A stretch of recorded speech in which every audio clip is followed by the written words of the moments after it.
una boina negra, una frente clara, unos ojos firmes entre suave barba, la mochila sobre la sudada espalda, el fusil alerta entre las montañas. América toda pensando en su alma, no murió en Bolivia, vive en la esperanza. Los pueblos que sufren empuñan sus armas. Adivina el nombre: Ernesto Guevara.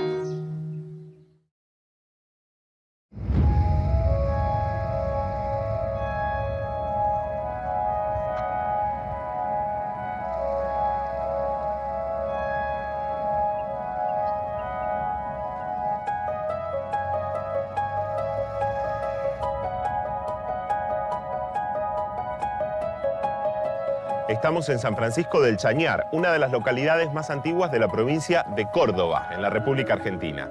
Y esta es nuestra primera parada en un recorrido que en RT le proponemos hacer como si fuera una carrera de postas por los lugares más emblemáticos que visitó Ernesto Che Guevara. Varios corresponsales vamos a recorrer 6 países distintos buscando sus huellas, siempre imborrables.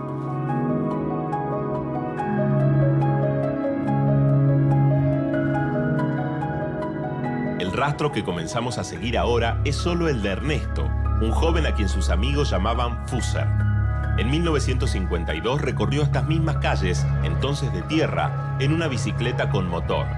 Iba a visitar a su amigo Alberto Granados, que trabajaba como bioquímico en uno de los mayores leprosarios de América del Sur, convertido hoy en un hospital geriátrico, donde su recuerdo permanece intacto.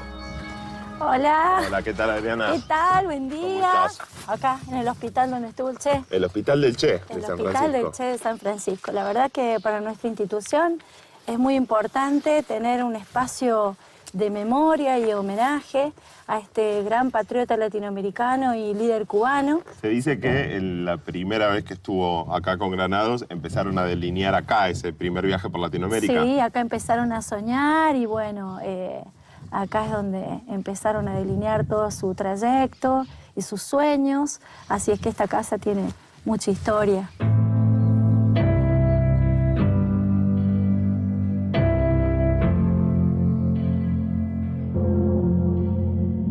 La lepra era una enfermedad estigmatizante y quienes la padecían eran obligados a vivir recluidos en pabellones por temor al contagio.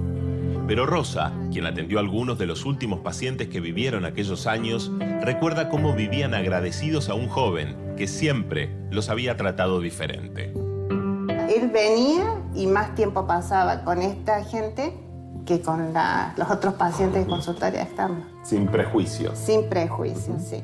La historia de él quedó grabada en ellos así, como la gran persona más que todo. Más que revolucionario, esa persona, esa humildad, ese amor.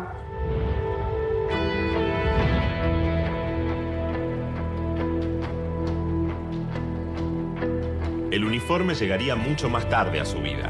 Sin embargo, en este lugar donde estuvo Fusser, aquel estudiante de medicina, la imagen que le rinde homenaje es su estampa más universal. Esta cara es conocida en todo el mundo y plasmada no solamente en monumentos, sino también en camisetas o gorras. Un fenómeno que demuestra que algo había en este hombre que lo hacía completamente diferente al resto. Y es por eso que en cada punto que visitemos vamos a seguir buscando esos aspectos que hacían único al Che Guevara. San Francisco del Chañar fue el punto de partida. El 4 de enero de 1952, Guevara y Granados comenzaban juntos una aventura que los cambiaría trascendentalmente y que profundizaría en ellos el fuerte compromiso social que ya habían demostrado. La próxima parada sería la capital del país. En Buenos Aires los objetivos eran 2.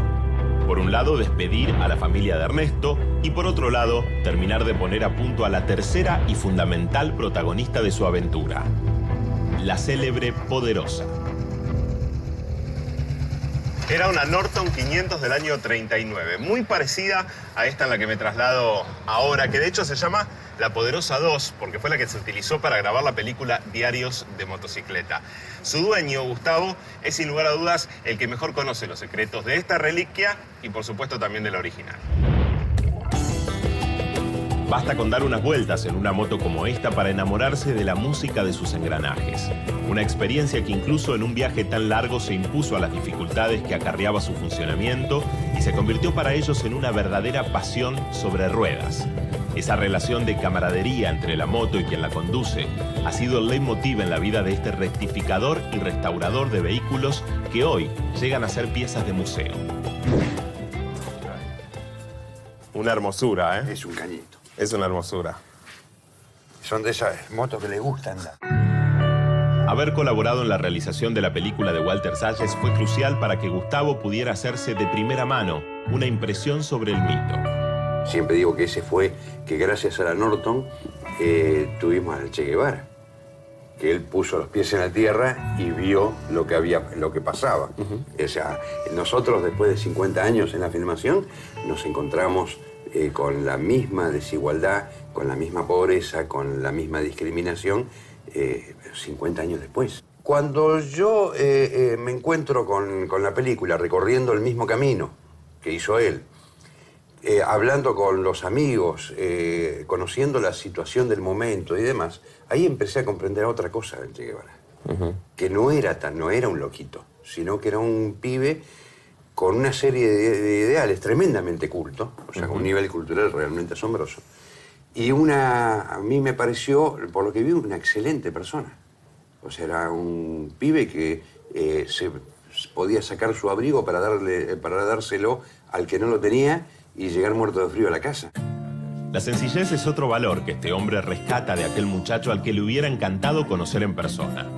Al menos sí logró forjar una gran amistad con Alberto Granados, a quien recuerda agradecido y con quien desea algún día descanse también la famosa moto que atesora. Cuando muera va al Museo de Altagracia, que quede allá al lado de la ceniza de Alberto.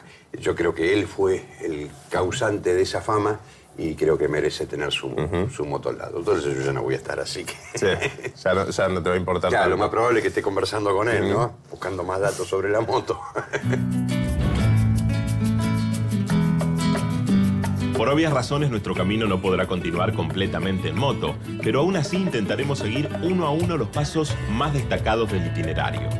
Lo que nos trae al barrio de Palermo, donde se ubicaba la casa donde vivía la familia de Ernesto Guevara y donde hoy nos espera su hermano menor, Juan Martín. Por mucho que el sentido común intente buscar anécdotas de sorpresa en la reacción familiar ante el anuncio de semejante viaje, no aparecerán en sus recuerdos.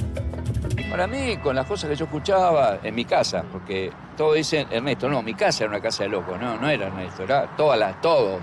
Entonces, vos podías escuchar eso y, sí, mira, voy, bueno, sí, y llegará, qué sé yo, no era, va a llegar, no, sí, llegará. Y después cuando se convirtió finalmente en el mito, digo, en las charlas familiares, cuando empezaban a repasar, me imagino que habrá sido un trabajo grupal y familiar también eso de repasar un poco la historia, ir para atrás. Yo no lucho contra el mito, no, es imposible, es como luchar contra Cristo, no, entonces contra eso no, ponerle contenido al mito.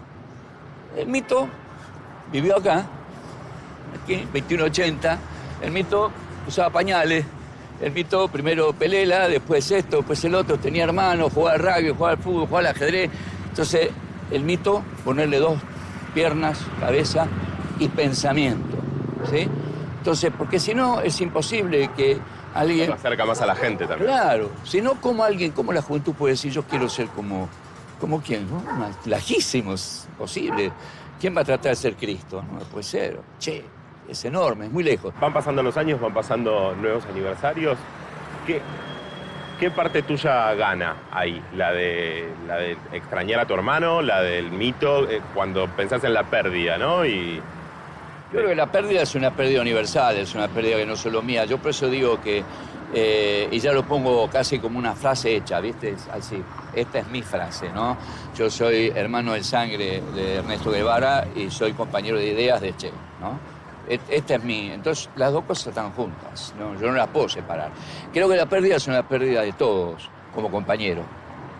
Y la pérdida como hermano, es tu hermano, ¿viste? Tu hermano, un hermano querido, por más que sea lejano en el sentido de la distancia, es un hermano querido.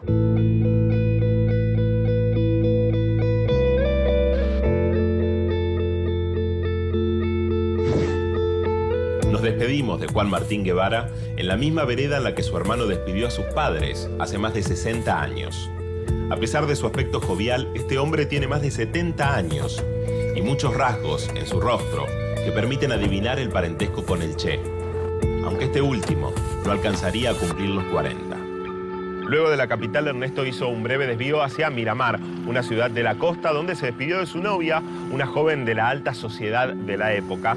Y recién ahí entonces, tras haber cumplido con todos los compromisos afectivos, comenzarían a recorrer más de 1.300 kilómetros hacia los Andes. De esta manera, este primer viaje por Latinoamérica iba tomando rumbo definitivo.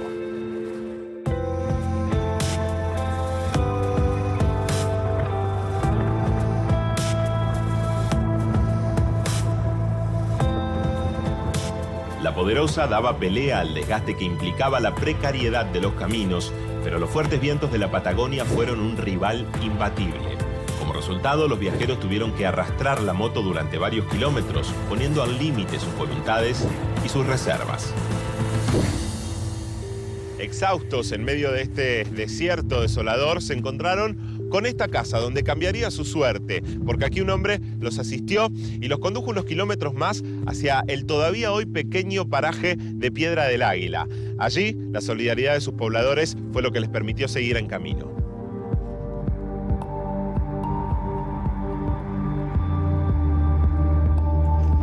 El padre de Cristina Echelainer era un estanciero que vivía con sus hermanos en esta casa donde los recibieron con cama y comida. La población total del lugar no llegaba a los 100 habitantes, pero afortunadamente sus anfitriones tenían además un improvisado taller mecánico. Bueno, él pasó por aquí y me contaba papá que le hicieron un repuesto de la moto que se les había roto en ese entonces y se lo fabricaron. Algo impensable, además, encontrarse en este pueblito que había poca gente, alguien que pudiera arreglarle la Poderosa. Y vos te imaginás que ni ahora creo que hay alguno que te pueda hacer un repuesto nuevo, ¿no? Fabricártelo. Pero ellos, bueno, se la ingeniaron y se los hicieron. Con energías tan renovadas como las piezas de la moto, el viaje siguió por las rutas del sur hacia la cordillera.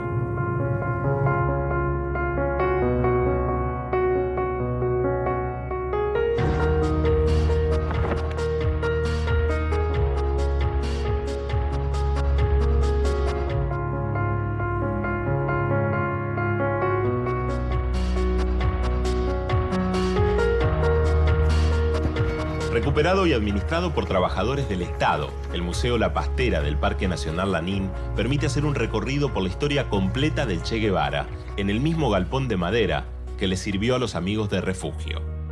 Acá había solamente pasto. Pasto, exactamente. Un galpón donde se guardaba el forraje, el alimento de los caballos de parque, que arriba fue el lugar exactamente donde ellos duermen durante el tiempo que se quedan acá.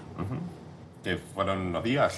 Una semana, que es lo que tenemos en cuenta en el libro Notas de Viaje. O sea que estuvieron cómodos. Exactamente, por lo menos de la manera en que viajaban, que yo siempre digo que viajaban como mochilero, con muy poco. Entonces, sí, por lo menos mientras estuvieron acá estuvieron muy cómodos y muy bien atendidos.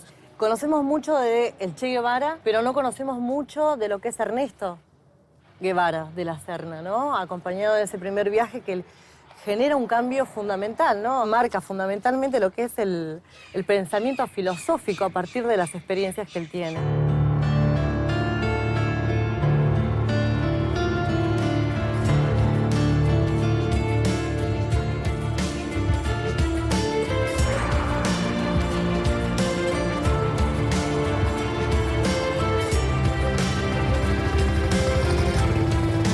La Poderosa ya había recorrido más de 2.000 kilómetros, siendo testigo de los paisajes naturales más espectaculares en esta región del planeta. Pero era hora de un descanso de las rutas para realizar en lancha el cruce de los Andes por el Camino de los Lagos. La travesía era ahora oficialmente internacional. Esta es la maravillosa Puerta Grande por la cual Ernesto Guevara se abrió paso por primera vez al continente, cruzando una de las fronteras de la región. Esas fronteras que muy pronto en su cabeza iban a dejar de tener sentido, relegadas por la idea del destino de unión inevitable de los pueblos americanos.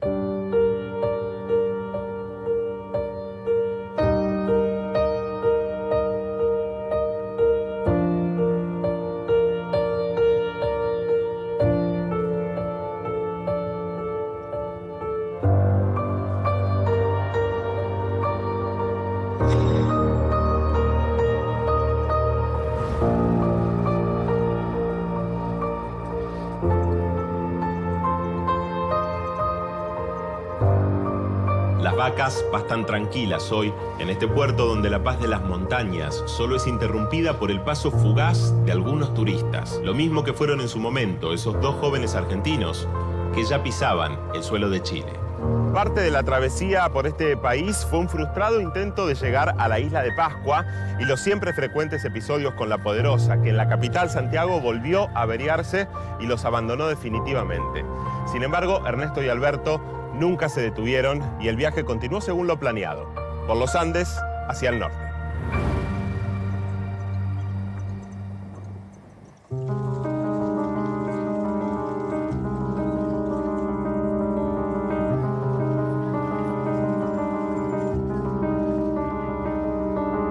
Ernesto y su amigo Alberto Granados llegaron a Venezuela tras ese paso por los Andes, por aquí, por la frontera con Colombia, en el estado Táchira.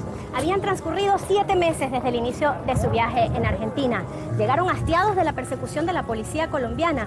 Era un clima asfixiante que, según el propio Che, se había instalado aquí tras el asesinato del candidato presidencial Jorge Eliezer Gaitán. Así que para el Che y Alberto llegar a Táchira fue un alivio.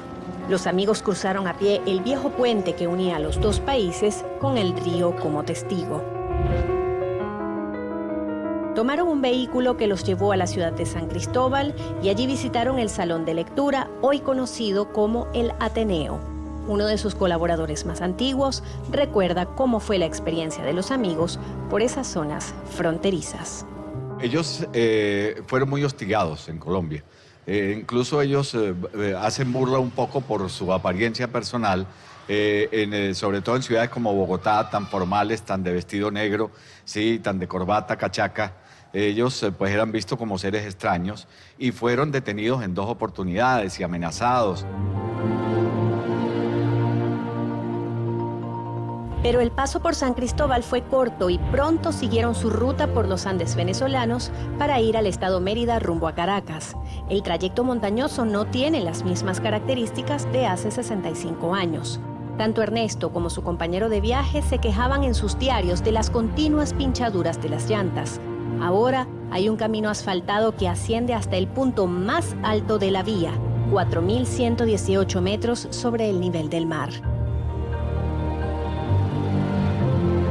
El martes 15 de julio, a las 4 de la tarde, Ernesto llegó justo a ese punto. Aquí hace mucho frío, no tanto como en la Patagonia, pero lo suficiente como para agudizar el asma de Ernesto. Y ante su falta de dinero, el conductor que los llevaba a Caracas les ofreció un refrigerio. Gracias. A la orden, señor. Está divino. En este mismo sitio, el gobierno del presidente Chávez erigió en 2007 un monumento de vidrio que recordaba aquella corta visita. Pero 11 días después de su inauguración fue violentada, como me contó Juan Lenzo, comunicador y profesor universitario. Fue destruido totalmente. Dejaron en sus alrededores un panfleto que lo firmó el Frente Patriótico del Páramo. ¿Y por qué crees tú que se atacó la figura del Che? ¿Qué es lo que representa este hombre que es tan, de alguna forma, peligroso? Así es, pues, el Che aún, después de más de 50 años de su muerte, sigue siendo una figura peligrosa para los intereses de la burguesía. Pues. Y yo creo que el peligro del Che radica en su coherencia como revolucionario. Uno puede sentarse a estudiar un poco la vida y la trayectoria del Che Guevara y darse cuenta de cómo fue su desarrollo político y el nivel de coherencia revolucionaria que alcanzó. Un hombre que era capaz de defender con la vida los ideales y las ideas que fue desarrollando, que fue madurando a lo largo de su vida. ¿Nos llevas al sitio donde está el monumento? Sale. Vale. Aunque la densa neblina no nos permite apreciar el maravilloso escenario del Pico del Águila, también llamado Collado del Cóndor, llegamos al lugar donde una pequeña inscripción fue puesta por jóvenes guevaristas.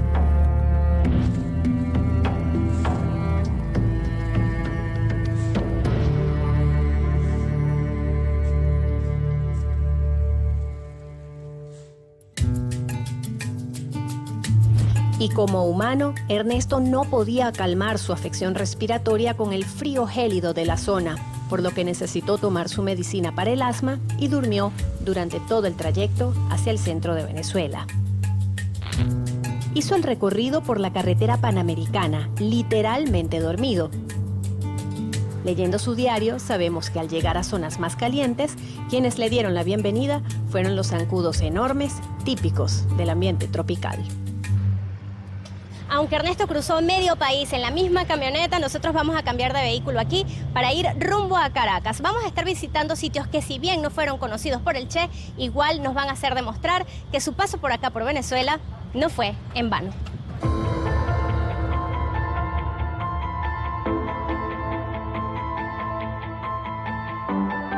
Cuando Ernesto llegó a la capital del país, se vio sorprendido por la enredadera de vehículos que se entremezclaban en sus largas autopistas y avenidas. Una ciudad pujante que dejaba el ambiente rural para abrirse paso a la llamada modernidad. Por esas vías llegamos a la Quinta Castillete, donde un grupo de viejos guerrilleros venezolanos se reúne para el debate permanente. Uno de ellos, David Nieves, tiene mucho que decir sobre el legado del Che. ¿Cuál es, digamos, el mayor legado, el mayor ejemplo que le dio a esa juventud de los 60, pero también a las nuevas generaciones, tanto en Venezuela como en el resto del mundo? Bueno, en primer lugar, no se olviden ustedes que el Che Guevara, aparte de ser un gran guerrero, un combatiente ejemplar, fue un gran luchador contra la burocracia, contra la corrupción, ¿no? Y fue un hombre de unos sentimientos muy profundos, ¿no? Fue un poeta, ¿no? Acuérdense ustedes aquello de que el revolucionario está guiado por grandes sentimientos de amor. Para quienes creen que el revolucionario es un hombre que no ama, que no siente, que no padece, ¿no? Si alguien amaba y sentía y padecía bien, era el Che Guevara. ¿Y ya la opción de la lucha armada está descartada? No, la lucha armada no pierde vigencia. Mientras haya injusticia en el mundo, mientras se violen los derechos humanos, ¿no? Mientras se maltrate al campesino, al obrero, ¿no? Mientras haya una gran diferencia de clases sociales, ¿no? La lucha armada siempre tendrá vigencia. Solo que el Che nos enseñó que había que aprender de nuestros errores, ¿no? Había que aprender también de nuestros ejemplos, ¿no? Y por eso el Che fue un campeón de la unidad, que él consideraba que era una de las condiciones objetivas que debía tener todo movimiento antes de emprender una guerra como esa. En la capital, los dos amigos se enfocaron en conseguir un puesto de trabajo en el ámbito médico para Alberto. Lo lograron con el afamado galeno venezolano Jacinto Confit, ya fallecido. Sobre la concepción de la política y la medicina que desarrollaron luego tanto el Che como otro grande latinoamericano, Salvador Allende, hablamos con el doctor Pablo Sepúlveda, nieto del líder chileno. ¿Cuál es el mejor ejemplo del Che para toda la juventud médica que se forma en estos momentos en Latinoamérica y el mundo? Bueno, que entender la salud como un proceso que está ligado a las condiciones de pobreza y que solo superando las condiciones de pobreza, de explotación, transformando la sociedad, lograremos buenas condiciones de salud para las grandes mayorías. Creo que eso él lo entendió como médico y como revolucionario. Un ejemplo que también podría haber llevado a cabo tu abuelo, ¿cierto?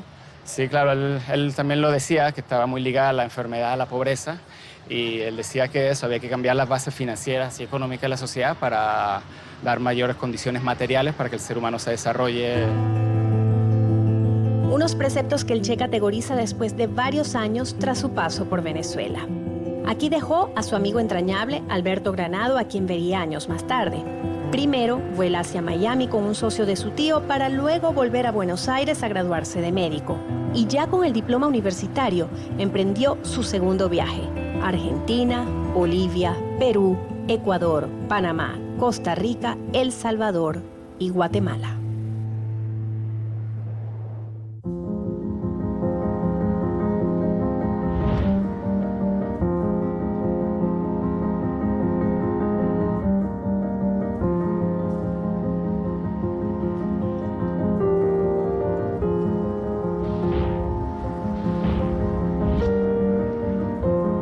Tras meses de viaje por Centro y Sudamérica, Ernesto llegó a Guatemala, sin pensar que este país sería testigo de grandes cambios en su vida.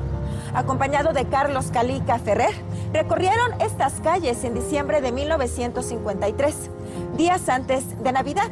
Aunque su estadía fue corta, de tan solo 9 meses, ese tiempo fue suficiente para que conociera a su primera esposa y naciera su icónico apodo de El Che.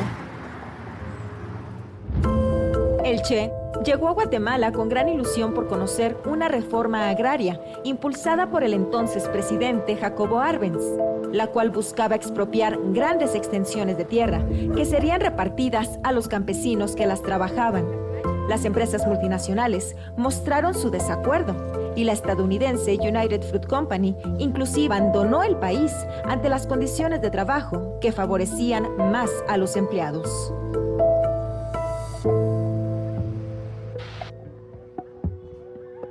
Fue en esta pensión donde el Che pagó alrededor de 14 centavos de dólar por noche. Y hoy, por $9, yo puedo dormir en la misma cama que él usó hace más de 60 años en la habitación 21.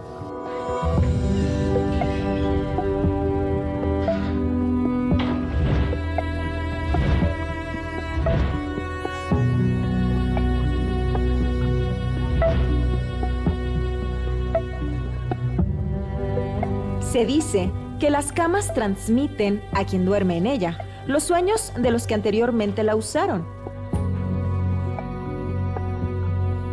¿Cómo resistirse a la tentación de dormir en la misma cama que el Che? ¿Serán mis sueños los mismos revolucionarios que él tuvo?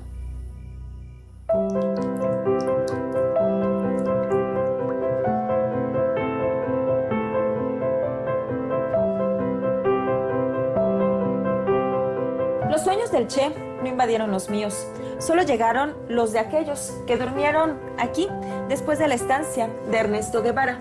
Sueños más bien aburguesados. ¿Qué se le va a hacer? Pero volvamos a la realidad. Voy a hablar con Pablo Mesa. Él es nieto de los dueños de esta pensión y platicaremos con él sobre las anécdotas que su familia le contó sobre la estancia que tuvo el Che Guevara en este lugar.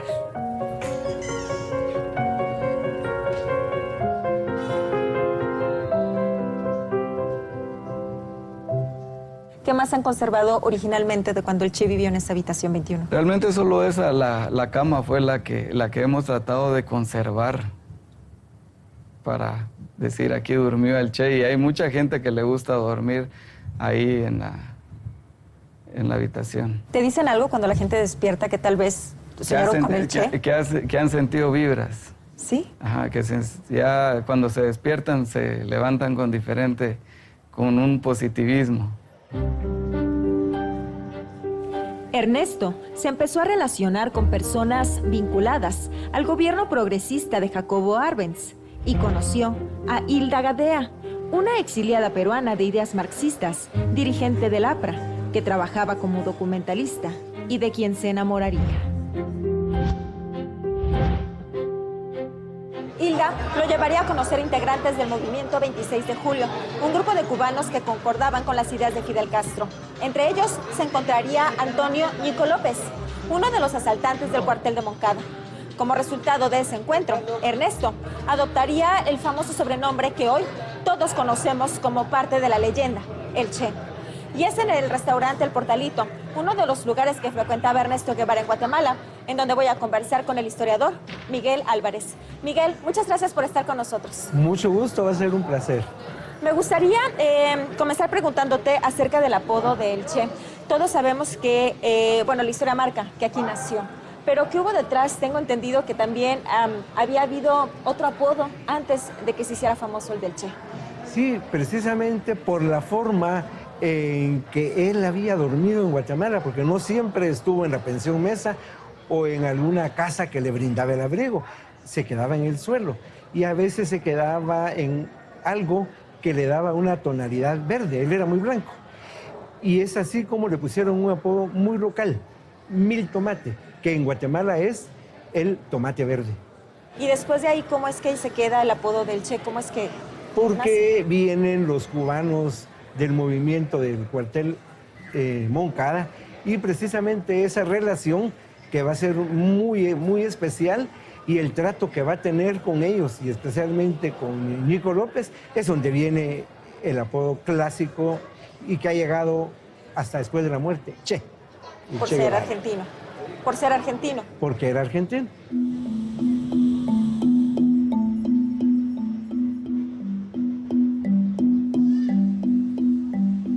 Sin mucho dinero, Ernesto dormía algunas noches en la pensión Mesa, pero otras las pasaba en parques o en el suelo de las casas de sus conocidos. En el verano de 1954, Guatemala vivió un golpe militar organizado por la CIA y el coronel Castillo para derrocar al presidente Jacobo Arbenz. Las ilusiones del Che por una revolución socialista comenzaron a desvanecerse. Ese momento en la vida del Che resultó ser decisivo. Precisamente aquí en Guatemala, reflexionó mucho sobre cómo debía ser la táctica y la estrategia revolucionaria. Pocos conocen mejor esa época que Roberto Antonio Wagner. Si algo hay que reconocerle, por ejemplo, a una figura como Arbenz fue que tenía un proyecto, una visión de nación que el guatemalteco común y corriente entendía muy bien. Apoyar la infraestructura, un desarrollo económico que pasaba, digamos, por un desarrollo que era, digamos, pequeñas comunidades, pero que pudieran tener acceso a salir a puertos, a salir, digamos, tenemos el acceso al Atlántico, al Pacífico, una visión más estratégica, integral de país, pero que era muy fácilmente entendida por los guatemaltecos. Estas calles ya no cuentan con las marcas de los bombardeos y tiroteos que llevaron a Arbenz a renunciar a su cargo, culpando públicamente a United Fruit Company y al gobierno estadounidense de los ametrallamientos. Este golpe de Estado dejaría en Ernesto un aprendizaje clave que plasmaría en una carta a su madre. La liquidación del ejército como el verdadero principio de la democracia. Después de ese golpe de Estado, Hilda Gadea fue detenida. Ante lo sucedido, Guevara y otros simpatizantes de izquierda pidieron refugio en la Embajada de Argentina. En septiembre, Ernesto dejaría este país, cargando el apodo del Che y una decepción política en su maleta de viaje, además de una enseñanza que fue incluida en sus textos. En la Guatemala de Arbenz me di cuenta de una cosa fundamental. Para ser revolucionario, lo primero que hay que tener es revolución. Hilda fue liberada pocas semanas después y emigró a México. Después de estas vivencias, Ernesto entendió claramente que la revolución debe saber defenderse. Una lección muy bien aprendida. Aunque algún tiempo después, ya en Cuba, habría opiniones divididas sobre la dureza que usaba en contra de los enemigos de la revolución. Pero eso ocurriría más tarde. Y ahora de Guatemala, el Che marcharía a México para tener un encuentro con sus amigos cubanos y el amor.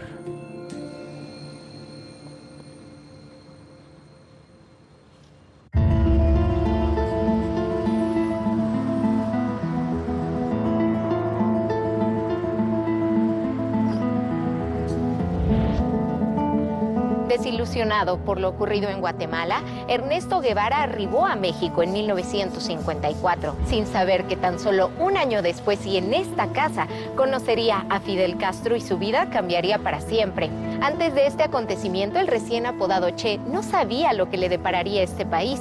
Llegó con poco dinero y sin documentos oficiales a rentar un cuarto de servicio en el centro de la Ciudad de México.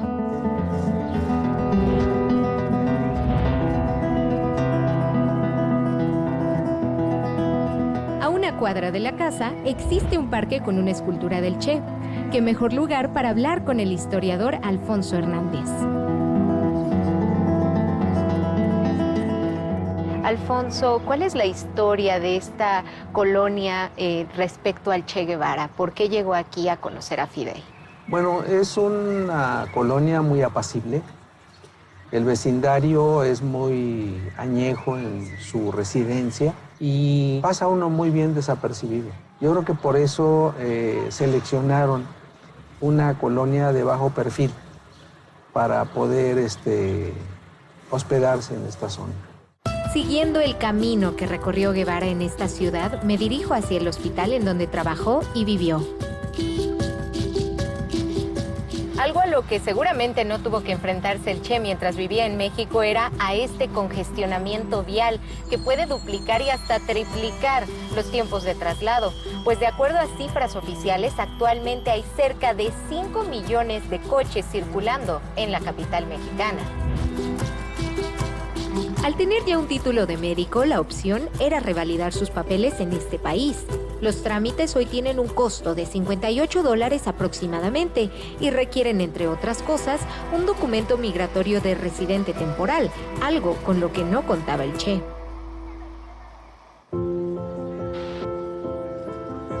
gracias a la recomendación de un médico argentino, Ernesto Guevara llegó aquí, al Hospital General de México, donde trabajaría en el pabellón de alergología.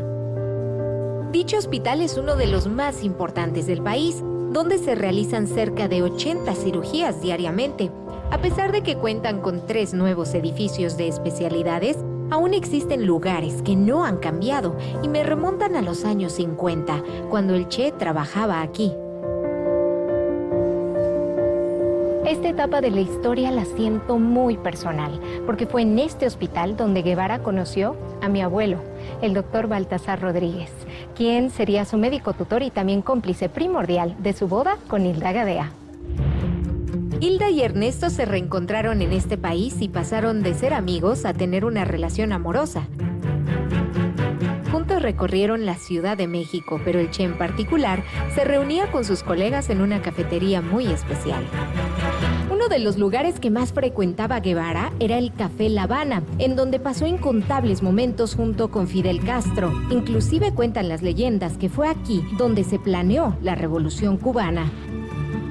Después de meses de trabajar juntos en el mismo escritorio, mi abuelo comenzó a conocer mucho más sobre la vida de Ernesto Guevara. ¿Y quién mejor para revivir estas historias que mi madre? Hola, mi vida. ¿Cómo estás? Bien, ¿y tú? Bien, también. Pásale, amor. Gracias. Mira lo que te tengo.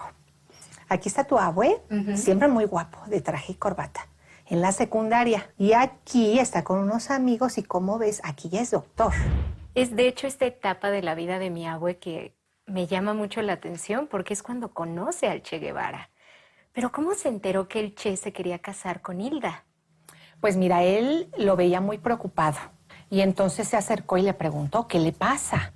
Y fue cuando el Che le comentó que tenía una novia a la que quería muchísimo y que estaba embarazada. Que él en realidad se quería casar y quería darle el apellido a su hijo, pero no podía pues porque no tenía papeles. ¿Y cómo fue que mi abuelo ayudó? Él le pidió que le pasara el recetario. Hizo una nota. No me acuerdo muy bien de las palabras porque me las dijo, pero tú sabes que él escribía con palabras muy hermosas. Y puso algo así como: el que lleva esta misiva es amigo mío y tiene un problema. Espero que pueda ayudarlo. Y la firmó. ¿A quién iba dirigida esa carta?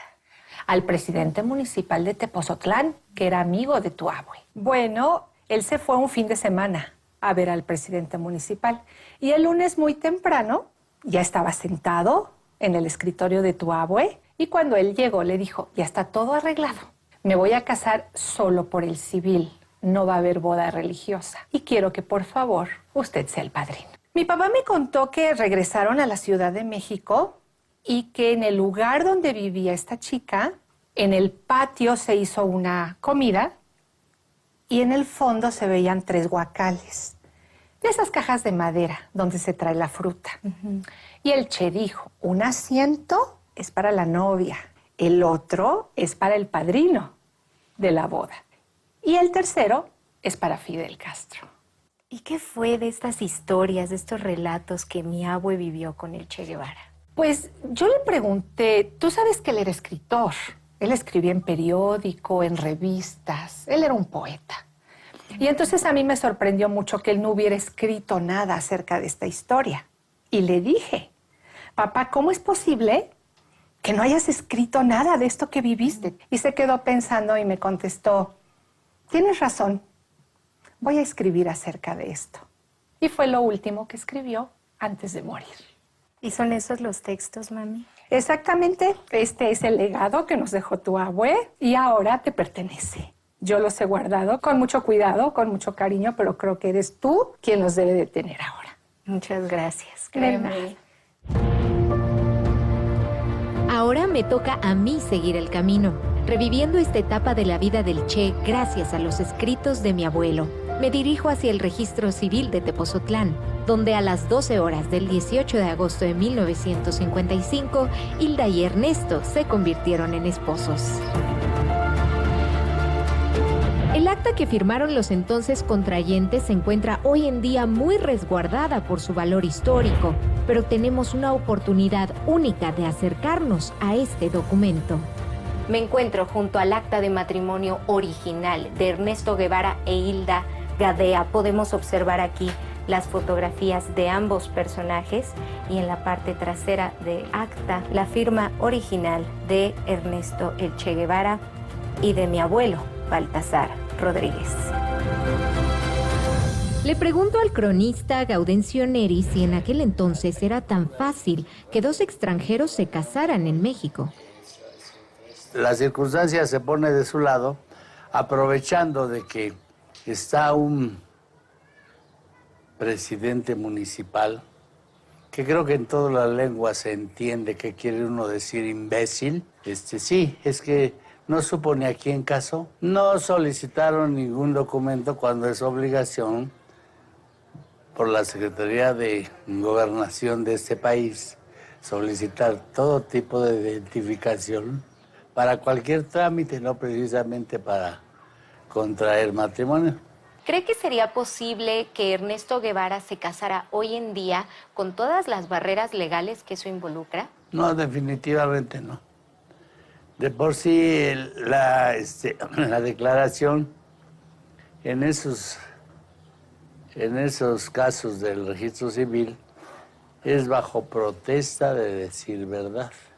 Entonces, por eso, hoy la Secretaría de Gobernación, a través de sus organismos, exige que se demuestre precisamente lo que se pretende. No se puede ya nada más al azar como antes, ¿no?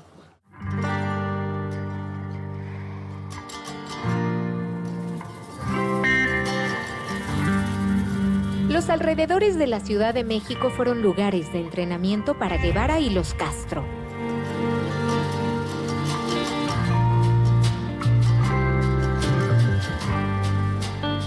Ahora 30 aproximadamente se encuentra el Popocatépetl, uno de los lugares preferidos del Che para acondicionamiento físico y montañismo.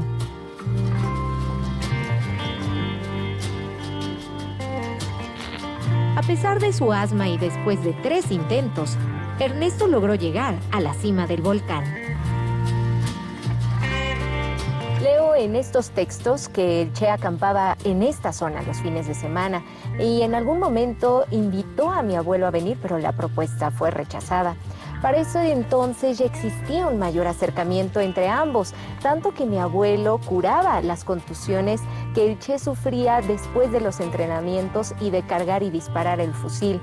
Poco después, el doctor Guevara dejó de asistir al Hospital General y mi abuelo no volvió a saber de él.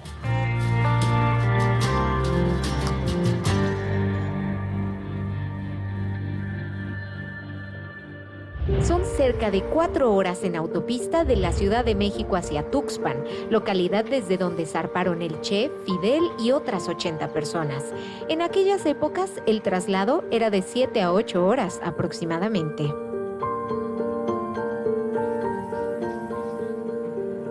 Esta propiedad es ahora el Museo de la Amistad México-Cuba. Aquí se albergan piezas de la historia que relatan el papel que jugó esta ciudad para la Revolución Cubana. Esta zona de donde partieron, esta punta, que es donde hace curva el río Tuxpan, pues había muy poca vigilancia, muy poca gente que se percatara de lo que se estaba haciendo aquí, de lo que estaba sucediendo. ¿Cuál es la historia detrás del Granma, esta embarcación que partió hacia Cuba? El 25 de noviembre de 1956, zarpan en unas condiciones bastante difíciles porque las condiciones climatológicas eran tremendas. El puerto estaba cerrado a la navegación, no había permisos para zarpar.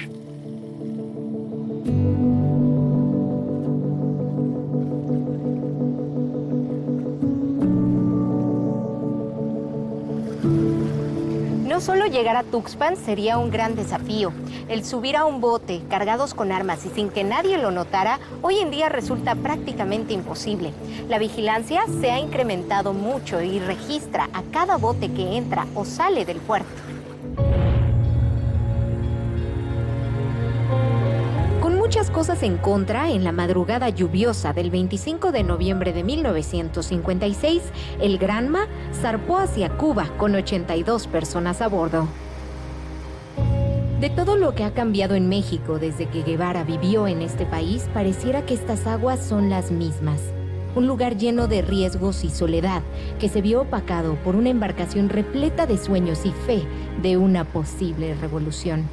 Una semana viajando en yate, llevarían al Che y al resto de la tripulación hasta la isla cubana.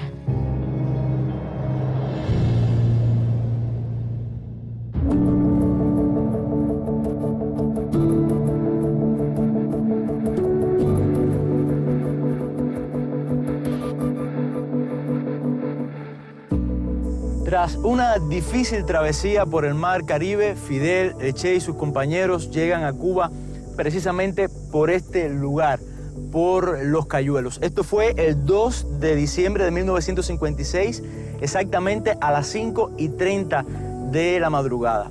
Esperaron una hora para comenzar el desembarco y atravesaron estos manglares. Lo que vino después no fue más fácil que la travesía que sostuvieron. Cuentan los historiadores que los más altos, los expedicionarios más altos, tenían que ayudar a los más pequeños a atravesar este mar por la profundidad de sus aguas. Estas fueron las primeras aguas cubanas que bañaron al joven argentino Ernesto Che Guevara. Lo que más impresiona a primera vista es el enorme manglar de 1,5 kilómetros de distancia antes de llegar a la costa. Según cuentan los protagonistas, el recorrido duró más de 5 horas y tuvieron que abandonar la mayor parte de sus pertenencias en los pantanos y en esta tupida vegetación llena de mosquitos y medusas. Lionel Fontaine, guía del lugar, nos comenta cómo vivió el Che ese difícil momento. Uno de los que más trabajo pasó por este recorrido, porque al encontrarse con esta difícil vegetación, con sus grandes ataques de asma, le fue muy difícil, porque el agua y la vegetación le es perjudicial al asma, más la dura travesía de 7 días, 4 horas en el mar, el golpe del aire, del fuerte del mar, le provoca más asma y fue muy tedioso para él hacer esta travesía. Pero Los Cayuelos es solo el comienzo de nuestro recorrido tras las huellas de quien bautizaría en estas tierras como el guerrillero heroico. Durante el trayecto es usual ver sus fotos y frases en lugares públicos, pequeñas escuelas rurales o centros médicos. Son muchas las huellas dejadas por el Che en estos pequeños pueblos cercanos a la Sierra Maestra, como también las historias de personas que lo conocieron en vida. El panorama aquí es ahora muy diferente al que conoció el joven argentino. Entonces, los campesinos no sabían ni leer sus nombres y muchos morían por la falta de asistencia médica. Cuando Eugenio Medina era casi un adolescente, su padre ofreció su granja al ejército rebelde para establecer una comandancia. Muchas veces escuchó al Che decir que la revolución cambiaría aquella terrible realidad. No le creían. Eso no podía ser lo que él decía de escuela para todos los niños, de hospitales y demás. Era muy claro, los campesinos cuando nos reuníamos decían, no, la idea es buena, pero eso no puede hacer nadie. Porque ¿quién va a tener esa posibilidad de formar escuela por donde quiera? Oiga, pues fue verdad, ¿sabes?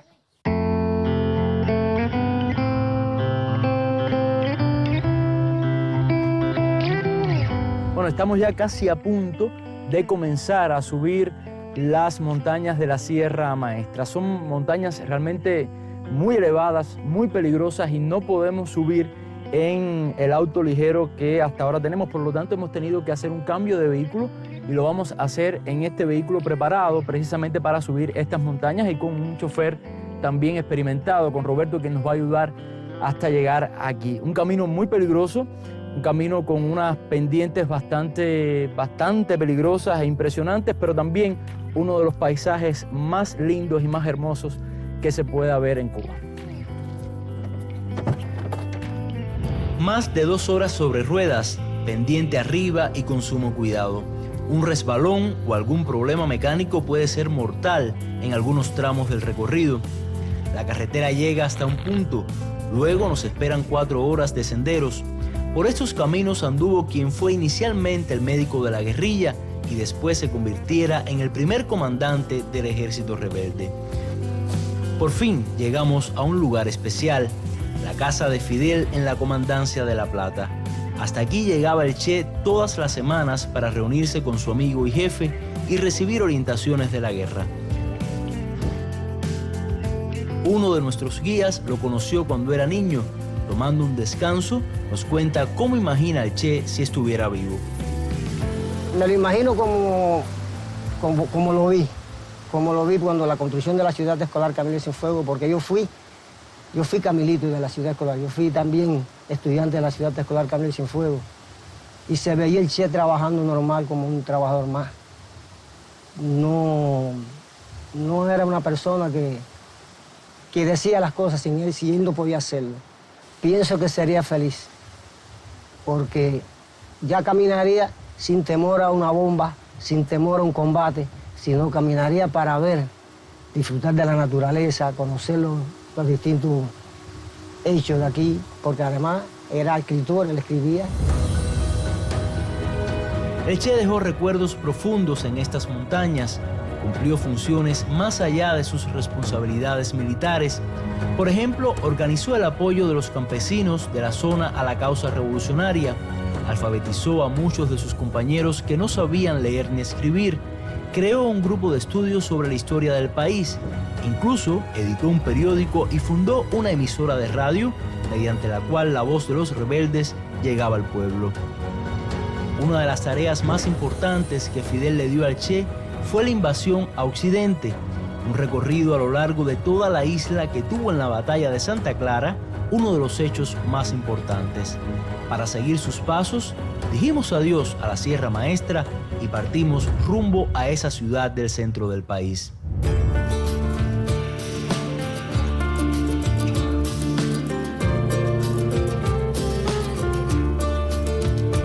Coincidimos con la visita de José Mendoza Argudín. Él fue uno de los hombres más cercanos a Guevara durante la lucha y después del triunfo revolucionario. En Santa Clara fue un gran estratega, no solamente en dirigir, sino en organizar el combate.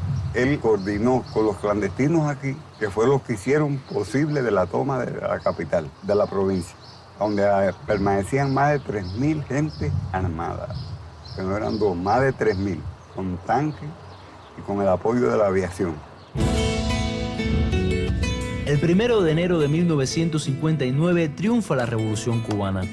Por órdenes de Fidel, el Che se traslada a la capital del país para preparar allí la llegada de la Caravana de la Victoria días después. Por cuestiones técnicas cambiamos de auto y después de 3 horas de viaje llegamos al último punto de nuestro recorrido por la isla. En La Habana, al igual que en toda Cuba, el Che es casi omnipresente. Su rostro acompaña la rutina diaria de La Habana. En las estrechas calles del casco histórico son abundantes los souvenirs con la imagen que inmortalizó el fotógrafo cubano Alberto Korda. Todos los vendedores tienen historias que contar o algo que decir referente al legendario guerrillero. Los vendedores de libros viejos ofrecen verdaderas reliquias, como esta primera edición de su diario en Bolivia. En los barrios más populares se mezcla con consignas revolucionarias. El Che y Cuba parecen ser la misma cosa.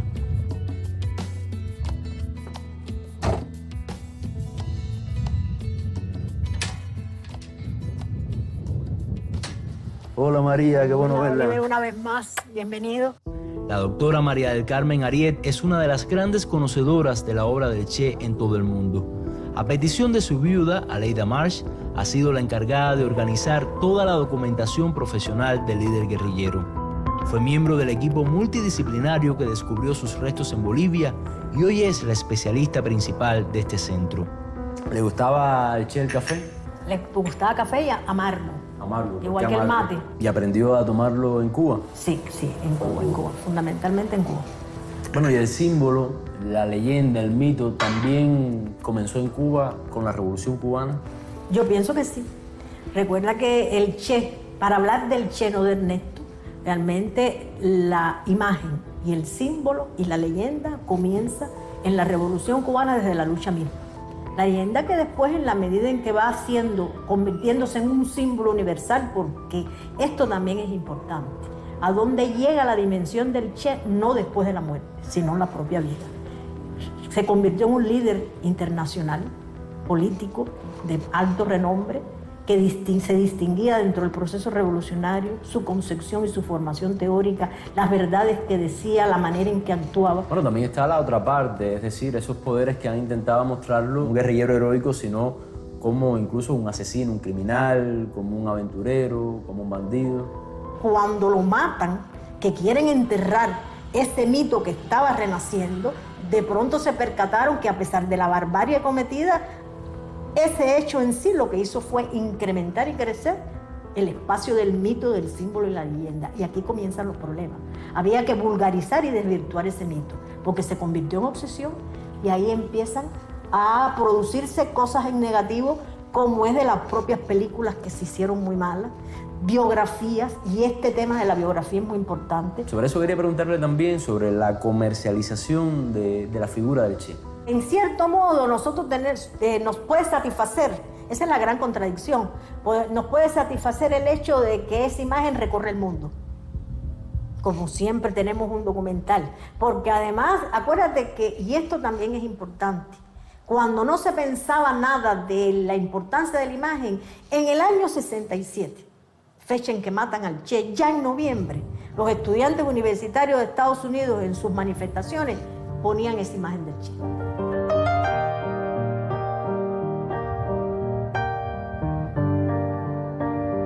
Aleida Guevara March siguió los pasos de su padre, se graduó de medicina y hoy ejerce como pediatra. Es la vocera, la cara visible de una familia que no le gusta exponerse a los medios ni a la vida pública. Hay muchas personas en el mundo que cuestionan al Che y piensan que le dio prioridad a sus compromisos políticos, a sus ideas políticas, y sacrificó a la familia, a sus hijos, a su esposa. Ustedes como familia, ¿qué opinión tienen, qué criterio tienen al respecto? Mira, mi papá no se fue a otro planeta a luchar. No, se fue a tratar de hacer un mundo más justo para todos nosotros. Nosotros estamos incluidos en ese mundo. Así que mi papá no se fue a luchar por un sueño tonto. Se fue para buscar un mundo mejor también para sus hijos. Claro, es un hombre muy consecuente. Siempre dijo lo que pensaba y siempre lo llevó a la práctica. Y nunca le pidió a alguien que hiciera algo que no fuera capaz de hacerlo él primero. Entonces, ¿qué hacemos? Hay que respetar a los hombres así. Usted le ha dado la vuelta al mundo hablando sobre su padre, hablando sobre el Che. ¿Qué visión siente que tienen del Che en el mundo y qué visión cree que deban tener en el mundo sobre el Che? Mira, hay muchas cosas actualmente, es decir, muchos jóvenes que sienten la presencia del Che posiblemente, pero tampoco tienen la información completa. Es decir, hay partes, ¿no? Es decir, reciben la imagen, reciben alguna información, pero no es suficiente. Es decir, hay todavía que darle más posibilidades a los jóvenes de que tengan esa información al alcance de su mano y que si la quieren consumir puedan hacerlo, ¿no? Eso es importante, quizás en eso estamos trabajando en este momento. Todavía se puede hacer mucho con la imagen del Che, se puede practicar mucho más su ejemplo, su vida cotidiana. No tienes que irte lejos, aquí en Cuba podríamos practicarlo mucho más y sería mucho mejor para nosotros también. Detrás de la conocida imagen en la Plaza de la Revolución se encuentra la última oficina del Che en Cuba. Todo se mantiene intacto, tal como lo dejó el entonces ministro su último día de trabajo. Cuando Aleida era una adolescente, vio que en el buró de su padre, de las 4 fotos que había, ella aparecía en 3. Era una prueba de amor, nos dice, y a partir de ese momento se reconcilió con él y con el dolor de su ausencia.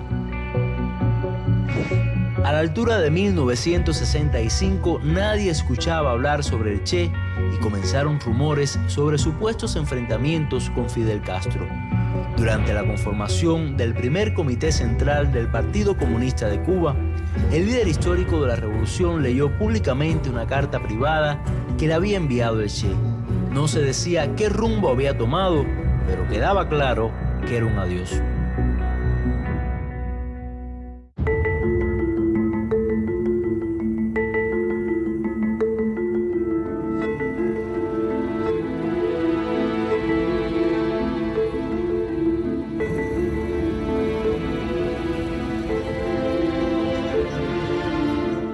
A mediados de la década del 60, el Che pensó en un nuevo objetivo de lucha. Bolivia estaba en sus planes y se trasladó desde Cuba hasta estas tierras para iniciar lo que sería su último intento por lograr un mundo más justo. La pregunta obligada a responder es ¿por qué Bolivia? Para ello, iremos hasta la Fundación Che Guevara, aquí en Santa Cruz de la Sierra. Edgar Rivero es parte del organismo que atesora todos los detalles del paso de Guevara por estas tierras.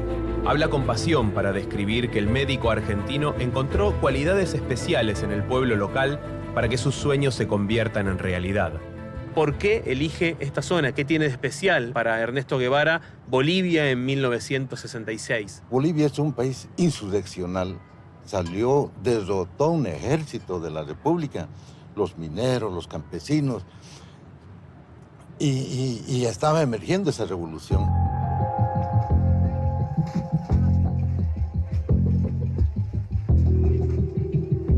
Si el Che hubiera caminado estos pasillos, habría pasado completamente desapercibido.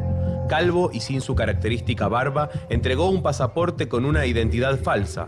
Bajo el nombre de Adolfo Mena, ingresó por La Paz y varios hombres fueron sus enlaces en este país. Hugo Lozano es uno de ellos y relata a la perfección cómo fue ese primer encuentro. Nunca imaginé que esa expresión de mano haya servido para infundir confianza a una personalidad como era el comandante Che Guevara. ¿Cómo lo define el Che en pocas palabras? Un héroe de nuestros tiempos, todos lo admiramos, todos, al menos propios y extraños lo admiramos. La valentía y la entrega que se dieron a hacer realidad sus ideales nos ha contagiado a mucha gente. A mis 80 y tantos años yo sigo admirándolo y sigo pensando que ha sido acertada su decisión. Ernesto Guevara se nutrió de las mejores personas para ir al combate, y esta ciudad es la que hoy alberga al único ex guerrillero boliviano vivo que peleó con el comandante Ñancahuazú. Para muchos ahora pasará desapercibido como un vendedor informal de libros, pero Eusebio Tapia Aruni atesora recuerdos de lo vivido en el sur del país. Estar en la guerrilla es identificarse con la naturaleza, vivir de la naturaleza, comer frutas de los árboles o raíces o las hojas para mitigar el hambre, aprender de los animalitos qué se come, qué no se come, cómo se puede sobrevivir.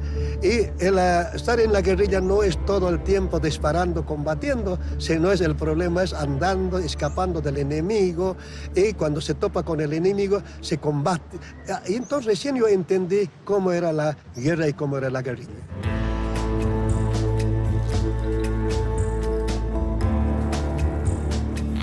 Tiempo de dejar la ciudad. Nuestro camino tras los rastros del Che nos lleva a unos 300 kilómetros al sur de Bolivia. Llegar hasta allí no es fácil. Si bien las rutas han mejorado en este medio siglo, es común perderse ante una señalización escasa. Es por eso que nos detuvimos ante la presencia de un lugareño. Germán Salvatierra no solo nos orientó, sino que recordó lo que vivió en 1967. Decían pues que eran los comunistas, llegaron los comunistas a quitar las tierras, más o menos hablaban así el comentario, ¿no ves? Pero ese era impuesto por los militares. Y Germán, 50 años ya pasaron de aquel tiempo. ¿Cómo está hoy las ideas del Che en el pueblo? ¿Están emplazadas? ¿Se puede saber un poco? Bueno, después de eso, ya que la gente no se enteraron y no le apoyaron al Che, hoy recién sus ideas del Che recién lo meten más al fondo de que sus ideas eran buenas, ¿no? Que él venía en contra del imperialismo, luchando por la gente pobre. Guevara y sus hombres estuvieron 11 meses entre la instrucción inicial y la lucha armada en el terreno. Sin embargo, los problemas comenzaron a multiplicarse. Las raciones de alimentos solo alcanzaban para los primeros momentos y hubieron muchas capturas inesperadas. Así llegaron a la pequeña localidad de Alto Seco. Cansado por la falta de comida, el Che llegó hasta este poblado en busca de provisiones. Sus ropas estaban muy maltrechas y su desgaste por las bajas en la guerrilla era palpable. Sin embargo, supo ganarse la confianza de los lugareños, quienes lo recuerdan con mucho cariño. Aquí habitan poco más de 100 personas y nada ha cambiado demasiado. El Che estuvo 24 horas, instaló una posta sanitaria momentánea y realizó reuniones con los pobladores. Quería sumar vecinos que compartieran sus ideas de liberación. Rogelio Garbi asistió a ese encuentro y resalta que lo que querían era cambiar su manera de vivir. Y habló, ustedes aquí deben tener agua, entonces no había agua. Deben tener luz, deben tener posta, entonces no había posta, no había nada. Nada. Deben tener todo, ya ves sus autoridades, dijo. Eso queríamos cambiar todo. O sea que era un hombre con buenas intenciones. Sí, sí, dijo, cuando nosotros, dijo, vamos a gobernar, van a ver ustedes cómo va a ser los campesinos, dijo. Vamos a ayudar, dijo. Porque su gobierno de ustedes, si ustedes piden algo, nunca les da o les contestan con balas, dijo.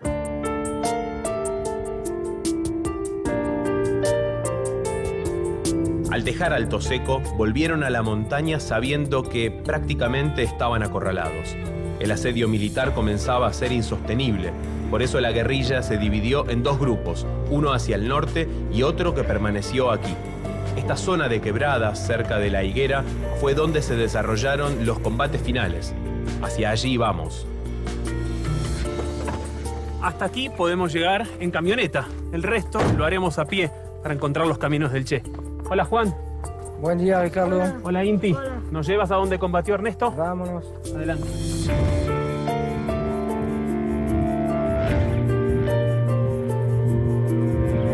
Juan Lebras es un francés que vive aquí hace 15 años. Conoce cada rincón de lo que fue el hogar del Che en Bolivia. Será nuestro guía por la montaña a más de 2.500 metros de altura y quien nos permita descubrir sectores desconocidos, como el último refugio del comandante. Para acceder a ese territorio hay que avanzar por pequeños senderos sin huellas claras. Es necesario deambular durante varias horas, cruzar arroyos, escalar algunas piedras y atravesar vegetación espinosa. Aquí estamos en la Quebrada de San Antonio. Hemos llegado a la Quebrada de San Antonio, al último acampamento del Che, donde ellos tomaron presa la doña Epifania La Cabrera. ¿Por qué Juan genera tanto atractivo el Che 50 años después de su muerte? Pero creo que el Che es un símbolo de la antiglobalización, mismo de la desglobalización. Por eso que ahora que hablamos más y más de desglobalización, la gente se interesa a las ideas del Che primero.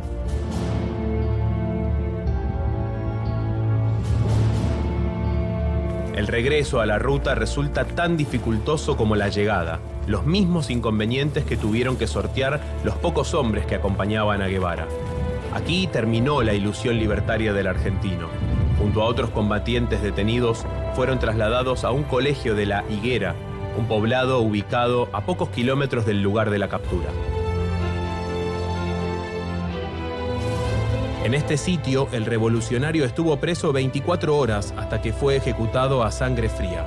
Antes de morir, exigió a su verdugo que apunte bien, ya que iba a matar a un hombre.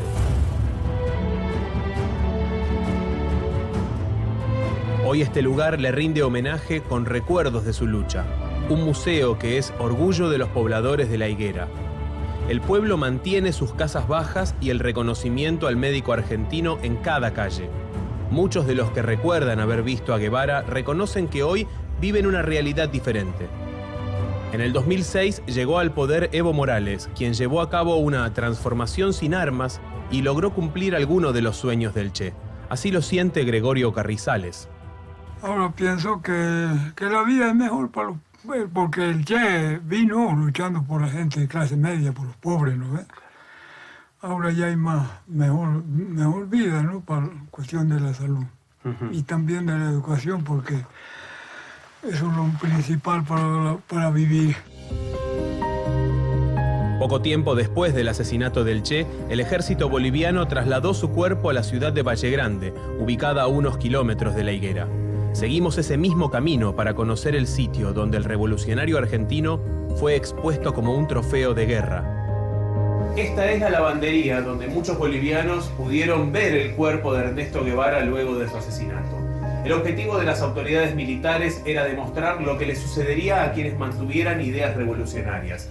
La intención era que la macabra imagen del Che muerto recorra el mundo para amedrentar cualquier intento de sublevación. Los locales aún recuerdan cómo hace medio siglo la CIA se instaló en este lugar para llevar a cabo una operación especial de captura de Guevara. Por las mismas calles que hoy recorren los turistas, caminaban agentes y patrullas militares infundiendo miedo y rechazo a la guerrilla. Eulalia Siles rememora en todo momento cómo conoció a quien más adelante identificó con el Che. Y nos llevaron a mirar, nos hicieron formar fila india y llegamos a la lavandería y solamente hemos hecho una pasada. Llegamos y estaba la lavandería ahí y hemos dado una vuelta y otra vez afuera. Nos decían que era un guerrillero que vino a Bolivia, bueno, era cuestiones de política, ¿no? Que como enemigo en ese entonces al gobierno. Las transformaciones en la Bolivia actual también se vislumbran aquí. Hace 50 años había una pista de aterrizaje donde enterraron el cuerpo del Che y otros guerrilleros. En 1997 encontraron sus restos en una fosa común y hace un año se recuperó este lugar para poder rendirle homenaje. Pero, ¿qué significa rendirle homenaje? El Che no es el retrato de una camiseta convertido en una marca comercial. El Che es su idealismo romántico, su espíritu aventurero y temerario, su sed de justicia social y su ferviente fe en sus ideales y propósitos. Exactamente por eso, en 1997, sus restos fueron enviados a Cuba para ser enterrado como se merece.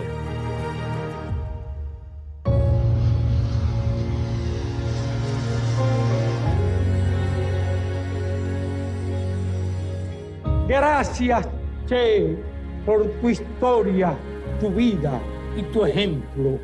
Como ves, esta tierra, que es tu tierra, este pueblo, que es tu pueblo, esta revolución, que es tu revolución, hasta la victoria siempre.